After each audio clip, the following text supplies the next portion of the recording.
yeroo mootummaa fi uummata gidduutti wal amantaan dhibee humnaan walitti hidhamee jiru kanatti yeroo humnoota siyaasaa gidduutti wal tumsuun dhabamee diinummaa fi shakkiidhaan wal ilaalamutti yeroo abiddi waraanaa kutaalee Itoophiyaa hunda gubaa jiru kanatti yeroo dibbeen waraanaa gamaa gamanaa tumamaa jirutti yeroo uummattoota gidduu wal shakkiin guddate kanatti dhimmi yoo itti bu'ame balaa fidee dhufu heera biyyattiiti.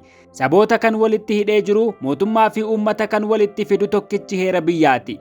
Heerichi hanqina qabaatullee ammatti utubaa Itoophiyaa ta'ee kan jiru isa.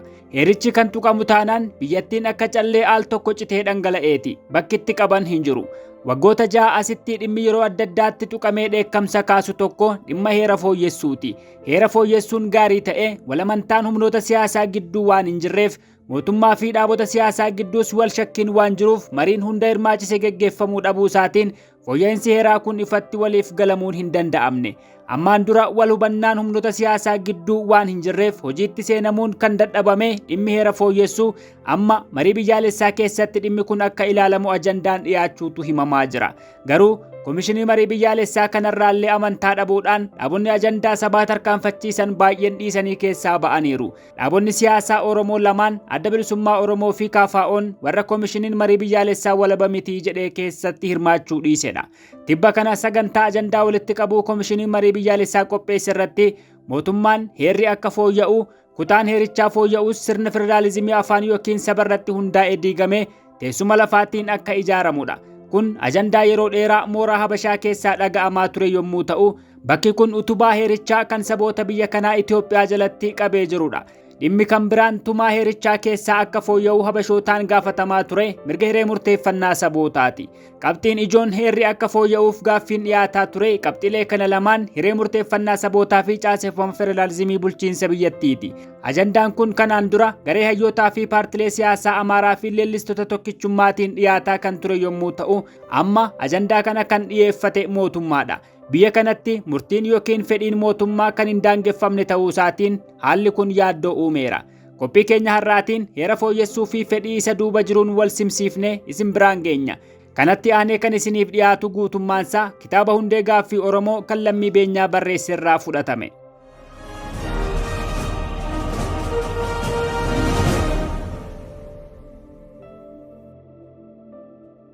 Itoophiyeessitooti federaalummaa Itoophiyaa ciga'an caaseffama bu'aa siyaasa gosaa jedhanii abaaraniiru.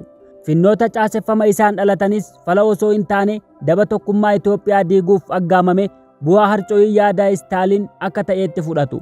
Heera Itoophiyaa federaalummaan ammaa gadhaabees heera bineensa bosonaa moggaasanii fafeessuun fudhatamummaa dhabsiisuuf hedduu ifaajan. Siyaasa gosaa yennaa jedhan siyaasa sabaa jechuu balfaniiti. Qooqii gosa jedhu jecha afaan Oromooti. Caasaa ijaarama saba Oromoo keessaa sadarkaa gidduu bakka bu'a. Habashootii aadaa gosaan of ijaaruu hin qaban, gosas hin moggaafatan. Kanaaf jecha kana Oromoo irraa ergifatanii jallisanii dhimma itti ba'aa jiru. Siyaasa gosaa wanti jedhamu hin jiru. Kan Itoophiyaa keessatti hundee jabaa qabu siyaasa sabaati. Jecha kana jallisanii dhimma itti ba'uun tuffii sabootaaf qaban mul'isa. Tuffachuun ammoo amala addaggeeti. Addaggummaan of tuulummaa keessaa dhalata. Hanga lafarra ejjetan sabootarra ejjetu. Heera bineensa bosonaa ennaa jedhan ammoo dharangaa'ota Tigraay tumamuu heerichaaf hadheeffaman itti xiqqeessuu barbaadanii fakkaata. Akka gurguddoon Habashootaa fi abukaakkeen isaanii falmanitti federaalummaan Itoophiyaa tokkummaa laaffisee goolii hammeessa. Impaayerri waldaa Sooviyetii fi Yugoslaaviyaa godaana kanarratti diigamuu yaadachiisu. Akka kanaan yoo itti fufe hireen Itoophiyaas hiree impaayeroota diigamanii yaayyoo addunyaarraa dhabamaniin ala hin ta'uu jedhu. Yoo lallaban garuu dhugaa hadhaawaa tokko gonkumaa fudhachuu didu. Impaayeroonni kan diigaman duris ta'uu amma ofittummaa, ofirrummaa, of tuulummaa fi shaakala abbaa irrummaa olaantummaa saba tokkoo mirkaneesse sabooti harqoota isaa jalatti jireenyi isaanii roorrifame bara baraa dhiitamanii buluu waan didaniifi. Kanaaf Itoophiyaan yoo diigamte sababni guddaan shaakala abbaa irrummaa olaantummaa Habashootaan gad dhaabbate malee gaaffii Oromoo, Somaalee, Affaar, Sidaamaa fi kanneen kana fakkaataniitiin ta'uu hin danda'u. Fuuldurattis balaa guddaan itti aggaamame kan mul'atu fedha dhaabbataa mirga sabootaa ukkaamsuu, kaayyoo sabootaa hanqaaqsuu akkasumas federaalummaa ammaa diiganii sadachoo sirna tokkeessoo olaantummaa saba tokkoo qofa beekuu gad dhaabuuf carraaqqii taasifamudha. Impaayera saba tokko, aadaa tokko, afaan tokko, duuchumatti eenyummaa tokko abjoochuun ammoo diigumsa isaan yaacessuu jarjarsuu yoo danda'e malee gonkumaa gaaffii bu'uuraa sabooti kaasan hin hanqaaqsu. murnooti yaada Itoophiyeessitootaa tarkaanfachiisan heera bineensa bosonaa ittiin yakkan takkaa'uu akka isaaniif tolutti keessa deebi'anii sakatta'uun fooyyessuu yookaan ciranii gataa balfa seenaa keessatti darbachuu barbaadu. Ejjennoo isaanii kana haala burjaajii hin uumneen Oromoo fi saboota hundaatti himaa turan. Yaada isaanii kanaan barreeffameera, weeddifameera, do'iin hojjetamee dhiyaateera. Murnooti faallaa yaada isaanii hiriiran dhiphummaa, diigdummaa, farra namummaa akkasumas farra tokkummaan yakkamanii afaan qabachiifamuu, carraa dhorkatamuu fi fafeessamuun amala baratamaa dhufedha. Dhaabota saba keessaa bahan iddoo san kan siyaasaas ta'e kan noolaa, kan bilisummaas ta'e kan federaalummaa, kan hidhatee lolus ta'e kan nagoomaan tattaafatu hundumaa guuboo tokkotti naqanii abaaruu, yakkuu fi fudhatamummaa dhabsiisuu yaalu. Murnooti Itoophiyeessitootaa federaalummaa booda hanga ta'e yaadi harkaa bittinnaawee, bu'uurri yaadaan jiroo harkaa burkutaawee, guddaa fi xiqqaan isaan lagatee ture. Amma garuu deebi'anii mataa ol qabataa jiru. Akka tilmaamaatti hawwiin alagaa inni guddaan heera amma yakkamee hadheeffatame kana geeddaruudha. Heericha dhibdee siyaasaa biyyattiin keessatti hunkuramtuuf gaafatama taasisaniiru. Kanaaf heericha geeddaruun dhibdee siyaasaa Itoophiyaa furaa jedhanii yaadu. Kun hawwii isaaniiti. Dubbiin gara itti deemtu qalbeeffachuuf yoo heerichi geeddarame keeyyatoota akka bulguutti fafeessamanii abaaramaa oolan muraasa feccoon ilaaluu barbaachisa. Kun bidiruun Itoophiyeessichaa federaalummaa ammaa eessatti geessuuf akka taa'u qayyabachuuf tola. Seensa heerichaa. Heerri Itoophiyaa seensa isaarratti nuti sabootii sablammootii fi uummatootii Itoophiyaa jedhee eegala. Seensa kanatu hunda caalaa bulguu diigumsaatti fakkeessamee abaarame. Itoophiyeessitooti bu'uurarraa jireenya sabootaa fakkeenyaaf Oromoo, Somaalee, Sidaamaa, Affaarii fi kanneen kana fakkaatan waakataa as ga'an. Tokkichii fi qoommaa'aan isaan biratti beekame saba Itoophiyaa qofa.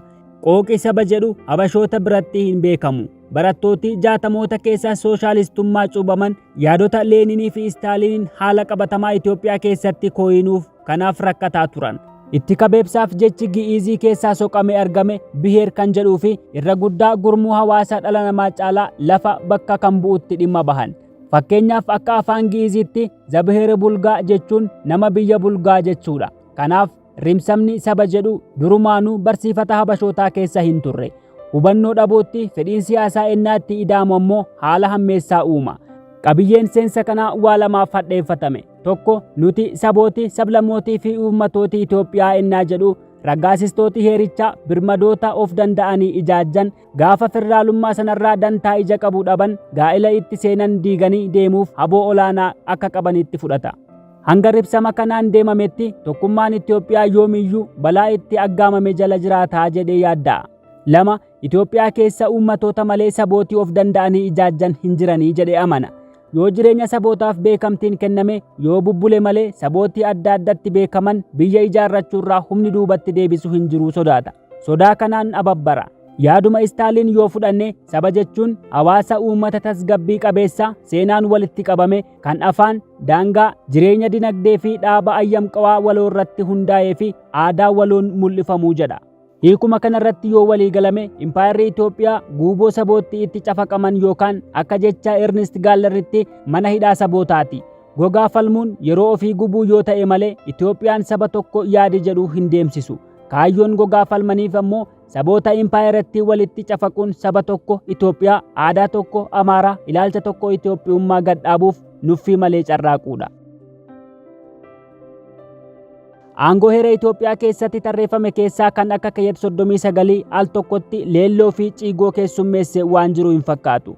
Gareen keeyyaticha leellisu mirga sabootaaf wabii amanamaa iggitii dhugaa kenneetti fudhatu. Keewwata utubaa heerichaa yeroo labsii muddamaa keessatti illee hin cabnee fi lafee dugdaa mirgoota hundaa akka ta'etti ilaalu.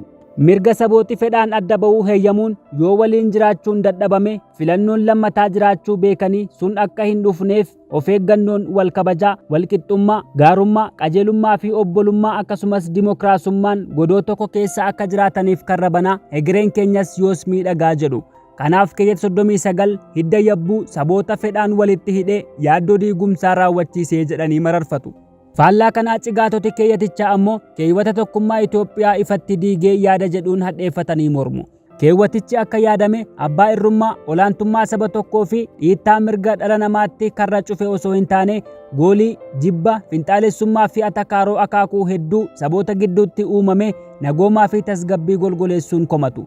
walitti bu'iinsi saboota gidduutti sababa adda addaan dhalatu muddamni siyaasaa walfaallessi yaadaa fi akeekaa akka waan bu'aa keeyyata kanaa ta'eetti fudhatama. Kanaaf keewwatichi haqamu malee nageenyi akka hin argamnetti wacabbaru. Gurguddoon Habashaa fi abukaakkeen isaanii waggaa 30 darban irra guddaa yeroo fi waa tattaa'oo fi keewwatuma kana balleessuuf waan qisaasan fakkaata. Duulli heericha yaadannoo siyaasaa Itoophiyaa keessaa balleessuu akkasumas caasaa federaalummaa isaa diiguudhaan akka haaraatti yookiin akka fedha isaaniitti yoo ta'e gara federaalummaa lafquwaatti geeddaruu caasessuuf dibbeen reebamaa oolu kanarraa ka'a. Boqonnaan falmii kana gara tokkotti bahee dhadhaa fi dhamaatti hin dhiimbiibamne. Keeyyati 39 leellifamus ciga'amus eebbifamus abaaramus takkaa'uu akka abdatame mirga walabummaa fi dimokiraasii saboonni fedhaniif waardiyyaa dhaabbate saboota hacuucamoo dhiittaa sirna abbaa irree akka haaraatti gad dhaabbate irraa hin ittisne yookaan akkuma sodaatame daafii dhiittaa mirga ilmoo namaa diigamuu Itoophiyaa hin mirkaneessine. Hokkara siyaasaa akkaan hidda gad dheereffate keessatti akkasumas waraana barbadeessaa biyyattiin ittiin hunkuramaa jirtu jalatti kan saboota walitti dirqee jiraachise irree roorrisaa afaan qawwee keessaa maddu malee wabii keeyyatichi kenneen miti. Qawween waa hunda furaan fuulduratti ilaalama. Ammatti garuu heericha caalaa qawweetii Itoophiyaa dhaabaa fi dagalee wal gadhiisaa jiru walitti kabeebsee argama. Utuu keewwatichi wabii ta'ee silaa Tigraay addatti ittiin hadheeffamtu dhumarratti waraana itti seenteen maaliif barbadoofti? Itoophiyaan biyya shaakalli abbaa irrummaa hidda gad dheereffatedha. Abbaan irree kamuu umrii dheeraa bulchuu barbaada. Kanaaf ammoo hirkoo amanamaa inni dhugeeffatu heera ittiin kakate osoo hin taane humna qawwee nageenya isaa ittiin tikfatudha. Haga abbaan irree afaan qawween malee hin dubbannetti ammoo heerri jiraatee jiraachuu baate uummata jireenyi isaa roorrifamee dhiitamaa jiraatuuf garaagarummaa hoomaatuu hin qabu. Hokkara siyaasaa Itoophiyaan keessa gangalataa jirtu hundaaf heericha keessumaa keeyyata 39 gaafatama taasisuun hin deemsisu. Maddi rakkoo hundaa hundeen kolonii buqqaafamee baduu hanqatuudha. Itoophiyaan amma maqaan federaalaa shaakalaan garuu impaayera. Madaala dhiittaa mirga ilmoo namaarra keenya yoo ilaalle Itoophiyaa mangistuu fi Itoophiyaa mallas yookaan abiyyi gidduu garaagarummaa maaltu jira? Uleen aangoo tokkorraa kan biraatti akkuma daddarbeen hangi roorroo yoo dabale malee gonkumaa hir'ate sabooti hacuuccaan eelche libsuu ijaafillee aara galfatanii hin beekan. Itoopheessitooti waa'ee tokkummaa Itoophiyaa ennaa wacabbaran waa'ee dimokiraasii, waa'ee bilisummaa, waa'ee ulfina mirga ilmoo namaas duukaa dhiphachuu qabu. Waa'ee shaakala abbaa irrummaa ulfina sabootaa xiqqeesse duubatti dhiisaa shaakaluma fakkaataa yookaan irra hammaataa gad dhaabuuf hamuummachuun tuffii sabootaaf qaban akkasumas addaggummaa isaanii agarsiisa. Itoopheessitooti maaliif nama isaa balfanii lafasaaf maraatuu gaaffiin jedhu yeroo hedduu dhaga'ama. Fakkeenyi gaariin tokko dhimma ulaa galaanaa beekamtuu Asab waliin wal qabatudha.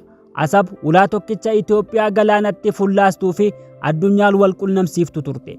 Uummati Eertiraa Itoophiyaa irraa bahee bilisummaa ofii gonfachuun Itoophiyaa ulaa galaanaa Asab dhabsiise. Eddasii boochuu fi boochistuun Itoopheessitootaa hundi Asab dhabuu akka dhuma jireenyaatti fudhatanii gaddaan onne of cabsu. Asab kan Affaartichaati. Affaarticha ammoo hinkoo koloneessaa sadii ta'ee Itoophiyaa, Jibuutii fi Eertiraa gidduutti hirame dhirsa sadiif gugguufe. Yoo durfannoon ulfina namoomaaf kan kennamu ta'e kan dhiphatamuun irra jiraatu waa'ee Affaarticha ulee dhayichaa dabaan bulummaa biyyoota sadii jalatti dararamaa jiru ta'uu qaba ture. Sun hin taane. Affaartichi lafa kanarratti uumamuu isaayyuu feetu muraasatu quba qabata. Asab handhuurri Affaartichaa kan inni gaala irra ooffate, kan beelada irra bobbaafate, kan inni itti ko'ommatee misoomsaa kunuunsee yoo naan ga'e garuu Itoopheessitoota hunda biratti jechuun ni danda'ama. Akka lafa waadaatti koyinamtee gaaf tokko deeffannaa abdii hin dhommooqneen eeggatama. Affaar abbaa biyyaa, abbaa mirgaaf homtuu hin dhiphatu. Hoodii fi jetteen irra jireessi Itoopheessitootaa dhugeeffatan saboota impaayera kana keessatti hidhaman wayyaba isaanii halagoomse mirga abbaa biyyummaa fi abbaa lafummaa dhabsiisa. Fakkeenyaaf akka hooda mamii malee dhugeeffatanitti Oromoon alaa dhufe. Kanaaf lafa weeraraan nurraa fudhatee jedhanii amanan irratti mirga abbummaa hin qabu. Hooda Oromoo alagoomse kana daa'imman ofii barsiisu. Daa'imni gowwichi hooda kana dhugeeffataa guddate lafa gulummaa akaakilee fi abaabileessaa takkaahuu seeraan yookaan humnaan deebisuuf dirqama ofitti fudhata. Yoo dide akka gantuutti ilaalama. Taatullee yoo heerri hin eeyyamuuf, yoo humna yaalanii dadhaban. Duuba akkamiin Oromoo lafa oomisha taadhiira diriirfatee qubatee buqqisanii laficha dhuunfachuun danda'ama. Akka aadaa achi as dhuftee Habashootaatti lafti gulummaa mootummaati. Heera Itoophiyaa aangoo 43 jalatti akka eerametti lafti qabeenya waloo saboota, sablammootaa fi ummatoota Itoophiyaa kan hin gurguramnee fi hin geeddaramnedha. edda akkas ta'e carraan hiyyeessa Oromoo irraa lafa bitanii buqqisuu hin jiru jechuudha.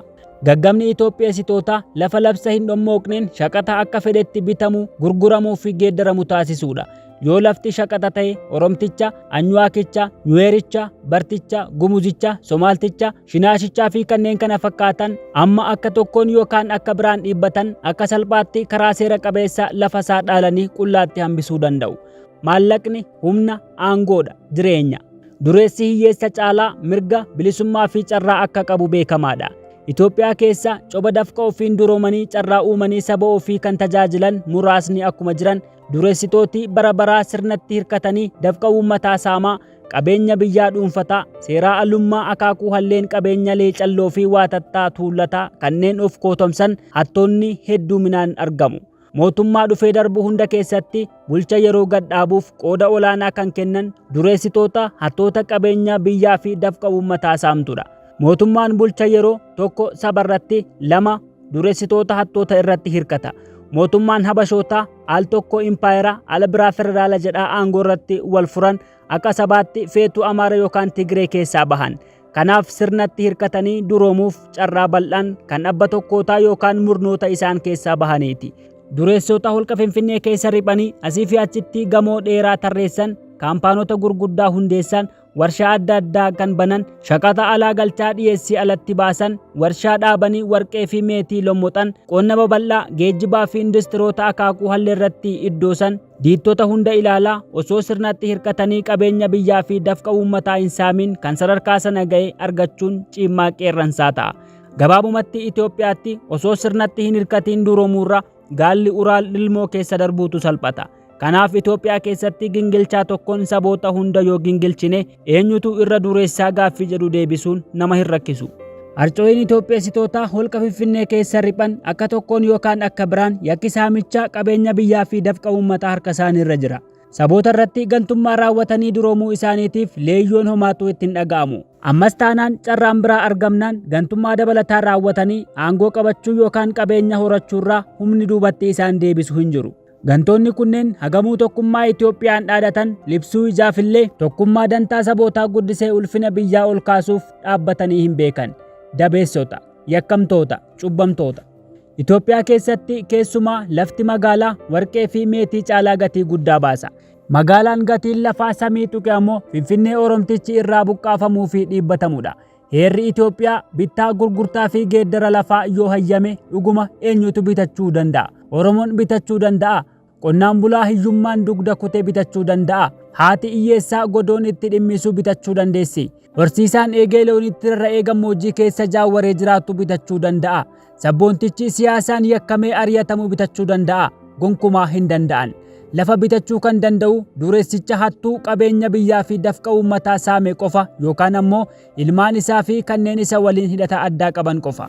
Har'a isaan kanatu heericha geeddirsiisee bittaadhaan lafa Oromoo fi saboota biroo saamuuf hamuummata. Tibba maaster pilaaniin magaalaa Finfinnee Oromoota golee hundaa dheekkamsiise tokko naannoon Finfinnee albuuda qotamee hin dhumnedha. Albuudicha qotuuf bosona isaa irraa ciruun qulqulleessuu barbaachisaa jedhamee qondaalli EPRDF tokko himatamaa ture. Dubbicha yoo koyinne albuudichi lafa bosonichi uummata Oromoo irra qubatee jirudha. Laficha misoomfachuuf qonnaan bulaa Oromoo irraa buqqisuun qulqulleessuu barbaachisa. Kaayyoon Itoophiyaasitootaas kanarraa adda hin ta'u. Qonnaan bulaan Oromoo takkaa'uu hiyyeessaa yookaan sirni dhiibbatu sanarraa lafa bitanii buqqisuu hawwu. Gaggabni isaanii imaammata zi'oonummaan tokkuma. Zi'oononni akkasiin Filisxeemota hiyyeessotarraa tolaan yookaan dirqamaan lafa isaa bitatanii edda buqqaasanii booda galoo galaana Gaazaatti dhiibanii baqattuu fi kadhattuu taasisanii ulfina isaanii dhiitan. Kaayyoo zi'oonummaa karaa Habashaa Itoophiyaa keessatti lubbuu horataa jiru yeroon dura hin dhaabbatamu taanaan yeroo kamuu caalaa jireenya Oromoo irratti balaa hamaatu aggaamamee jira. Oromoo qofa miti. Jireenyi Bartaa, Gumuz, Shinaashaa, Anyuwaak, Nuweer, Majangar, Shakkichoo, Kaafichoo fi kanneen kana fakkaatan carraa qubsumaan lafa oomishaa taadhii irra jiran hunduu balaa itti aggaamame jala jiru. Zi'oononni suukii namoomaa homaatuu hin qaban. Ulfina dhala namaaf dhiphatu, hamilee qabaatanii hiyyeessaaf garaa laafu, biyyaaf yaaduu jedhanii eeggachuun daallummaa ta'a. Oromiyaan biyya Oromooti. Finnoota saglan heerri Itoophiyaa beeke keessaa faara biyyummaa guddaa fi qooma'aan kan dhiyaate Oromiyaa qofa. Heerichi finnoota haadhoo jaha Oromiyaa, Amaaraa, Tigraay, Affaar, Somaalee fi Hararii akkasumas finnoota sabaawotaa sadii Beenishaangul Gumuz, Gambeellaa fi Kibbaa adda baasee beeka. Isaan keessaa Oromiyaan bal'ina lafaa, baay'ina uummataa, tarsiimoo lafquwaa, saba addaa, aadaa, duudhaa fi ayyamquwiin kaanirra adda ba'ee of danda'ee ijaajjuu danda'u dinagdee bal'aa lafee dugdaa federaalichaa ta'e maddisiisu tokkichi Oromiyaadha. Oromiyaan handhuura Oromoo dagaagdichaa fi badhaatuu uumama akaakuu halleeti. Finnoota sagalan keessaa Oromiyaan utubaa guddicha federaalummaan Itoophiyaa itti of gatee jiraatudha. Oromiyaan alatti Itoophiyaa akka federaalaatti yaaduun hin danda'amu. Oromiyaan waan halleen guddattee mul'achuun Itoopheessitoota hedduu yaacessa. Hanguma Oromiyaan yaayyoo lafaarratti mul'attu akka waan diina inni kaan isa doorsisuutti ofirratti birrataa jiraata. Bulguu guddaan hegeree Itoophiyaa gaaffii jala galchuu Oromiyaadhaa jedhanii yaadu. Sodaan isaanii kaayyoo masakaa Oromiyaa ofiin bultuu ijaaruuf addi bilisummaa Oromoo qabatee furga irraa madda. Irra guddaan sabboontota Oromoos kaayyoo kana milkeessuuf amanamummaa hir'isanii hin beekan. Dhalooti Oromoo duubaan dhufan ammoo Oromiyaa biyya ofii hiriyyaa hin qabne abjuun egeree isaanii kan keessatti dhugoomu, dantaan saba isaanii inni guddaan kan keessatti eegamuu danda'u, roorrifamuu fi dhiitamuun kan hafu yoo Oromiyaan walaboomte ta'uu edda beekanii bubbulaniiru. Kanaaf kaayyoon Itoopheessitootaa fi Oromootaa wal dhiitaa, wal faallessaa, wal balleessuuf duula walitti bahaa, lola halleen ijibbaata keessatti argama. Oromiyaa fi Itoophiyaa gidduu lola dhaabbataa barri geeddaruu dadhabetu deema. Tokko isa kaan balleesse malee ofii jiraachuu akka hin danda'amnetti waan amaname fakkaata. Gurguddoon Habashaa fi dhaabonni isaanii kan siyaasaas ta'e kan noolaa federaalummaa Itoophiyaa daddaffiin diiganii sirna tokkeessoo halle cafaqaa fi halle dhuunfataatti geeddaruun haala akka hammeessu hubataniiru. Kanaaf federaalummaa sabummaa kana gara federaalummaa lafquwaatti geeddaranii achi keessaan yaaddoo isaan yaacessu obbaafachuu barbaadu. Federaalummaa lafquwaa keessatti bu'uurri qubsuma sabootaan finnoota waliin jiroo sararuun hafe bu'uura kutaa lafaa bu'aa finna tokko keessatti saboota adda addaa wal make argamsiisuutu gad dhaabbata. Yaaddoo diigumsa obbaafachuuf furmaanni dhuma kanuma akka ta'etti fudhatameera. Galma ga'iinsa kaayyoo isaaniif yaadota lama yeroo dhiyeessan ni mul'atu. Tokko finna Oromiyaa jedhamtu balleessuudha. Yoo itti milkaa'an caaseffama federaalummaa Itoophiyaa keessatti geeddarama hundee qabeessa akka argamsiisanitti fudhatu. Lama yoo Oromiyaa balleessuun dadhabame qoqqoodanii xixiqqeessuun surraa faara biyyummaa amma qabatee jiru irraa godaansisuudha. Fakkeenyaaf Habashoota keessaa Lidatu Ayyaaloo yaada sadaffaa yaadota sabboonummaa Itoophiyummaa fi sabboonummaa sabootaa jalatti fiixee walirraa fagoo lamatti wal baasee walitti araarsee waloomsuu qabaa jedhee lallabatu kitaaba dhiyeenya kana mana hidhaatti barreesse keessatti yaada Oromiyaa bakka 5tti qoqqooduu dhiyeesse. Yaada isaaf sababa inni dhiyeeffate finnoota lakkoofsa uummataa murtaawaa ta'e qabuuf sabboonummaa caalaa lafquwaan ijaaruun bulchiinsa saffisaa kennuuf aanjawaa ta'aa kan jedhudha. Lidatuun yaada isaa kitaabaan qopheesse leelloo fi qeeqa fudhachuuf waan of qopheessuuf malee murnooti Habashaa hundi sadarkaa xiqqaatti yaaduma isaa qooddatu. Kanaaf yaada Lidatuu akka calaqqee yaada Habashoota hundaatti fudhachuun dogoggora hin ta'u. Hamilati Itoopheessitootaa kun yoo hojiitti hiikame balaa guddaa kaayyoo fi dantaa Oromootti aggaama. Tokkoffaa Oromiyaan qoqqoodamtee xixiqqaattee surraa faara biyyummaa dhabdi. Akka finna sabaawaa tokkootti fedha Oromoo tokkoo hin iddoostu. Dahoo kutaa fi amantiitti yoo qoqqoodamte gaggaba Oromoo keessatti summii diigumsaa facaasuuf ifaajamuuf haala aanjawaa uuma. Oromiyaa tokkittiin abdii bilisummaa ofiin bulummaa taatee ilmaan Oromoo gaaddisa tokko jalatti hammachuuf deemtu diigamtee xixiqqaattee laaffattee akkasumas surraa dhabdee akka finna daayaa fagoo hin qabneetti dhiyaatti. Kun hunda caalaa kaayyoo biyyummaa Oromiyaa hankaaqsa. Lammaffaa Oromiyaan qoqqoodamtee xixiqqaattee tokkummaa sabummaa Oromoo diiguuf ulaa bana. Qabeenya waloo Oromoon akka sabaatti qabu keessaa inni ujuun yoomiyyuu mariif hin dhiyaanne Oromiyaadha. Oromiyaan calaqqee sabboonummaa Oromooti. Oromiyaan diigamnaan mirkana hankaaqsa qabsoo bilisummaa Oromoo ta'a. Finna Oromiyaa jedhamtu gad dhaabanii yaayyoo lafaatti fiduuf yoo xiqqaate gatiin lubbuu itti kaffalameera. Kumootni dararama dhala namaaf hin malle itti arganii kitiloonni itti yakkamaniiru. Kitiloonni yaa'a seenaa qabsoo keessatti seera halagaan yakkamanii adabamaniiru. Kaayyooma kanaaf gaggaariin Oromoo balleeffame, gurguddaan Oromoo salphifame, jireenyi sabichaa mancaafame. Oromoon Oromiyaa deebisee ijaan arguuf aarsaa saba tokkoof hin malle baasuuf dirqame. Wareegamni kun hundi gaaddisa Oromiyaa jedhamtu jalatti tokkummaa sabummaa Oromoo itiche. Oromoon bu'uura kanarra dhaabbatee akka sabaatti tokkoome qabsoo itti aanu geggeessaa jira. Oromiyaan finnoota xixiqqoo daayaa waloo hin qabnetti qoqqoodamnaan garuu kaayyoon haga ammaatti wareegamame fankaaqsame daayaan halagaa hamajaajii Oromoo dhugooma. Oromiyaan tokko hiree egeree Oromoo tokko iddoosti. Ulfinni Oromoo inni dhuma tokkittii Oromiyaa keessatti eegama. Oromiyaa Oromoon beeku, Oromiyaa heerri Itoophiyaa beekerraa guddaa fi bal'aa ta'uun yoomiyyuu dagatamuu hin qabu. Kan heerichi beekee kan Oromoon beekeen wal kibsiisuuf ammoo Oromoon qabsootti jira. Kaayyoon alagaa bu'uura ammaa diiganii itti ba'aa qabsoo Oromoo hanqaaqsuudha. Hawwiin isaanii kun fala fageessee dhibdee hammeessa, diigumsa sodaatanis jarjarsa. Lidatuu Ayyaaloo mata dureen kitaaba isaa heera kan keenya jennu akkamitti qabaannaa jedha. Lidatuun karaa sadaffaarra bu'een filannoo sadaffaa dhiyeesse jedhu dhimma murteessaa tokko waan dagate fakkaata. Heera kan keenya jedhan qabaachuun dura biyya kan keenya jedhan qabaachuu feesisa. Gaaddisa sana jalatti ammoo yaada kan keenya jedhan argamsiisuu gaafata. Heerri kan barbaachisu yaada sabootaa waloomsee gaaddisa tokko jalatti itichee kakuun gudunfuufidha. Itoophiyaan mana of faallessitee of qooddedha. Sabooti ishee keessatti hidhaman wal hin beekan, wal hin amanan, wal hin kabajan, dubbee dilbii seenaa isaan waloomsuu hin qaban, fuulduraafis utubaa hegeree ofii waloon itti hirkifatan hin dhaabbanne. Haala kana keessatti durfannoo argachuu kan malee yaada maaltu saboota adda baasee maaltus waloomsaa kan jedhudha. Federaalummaa keessatti seenaa irratti, alaabaa irratti, heera irratti, afaan irratti, lakkoofsa uummataa irratti, sabummaa irratti, amantaa irratti, daangaa irratti, imaamata barnootaa irratti, bulchiinsa magaalotaa irratti fi waan hallee irratti waliif hin galamu. Namni yaa'a seenaa Itoophiyaa hubatee ilaalee saboonni biyya kanaa yaada isaan waloomsu waan haga ija sanaaficaa geessullee dhabuu hubata.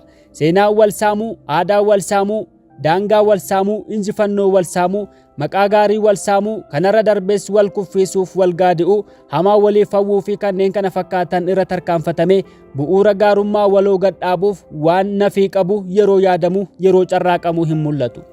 Oromoo tuttuquu fi kaayyoo isaa moggaatti dhiibuun hattootaa fi kashlabboota maqaa tokkummaa Itoophiyaan daldalan gatii guddaa baasisuu mala.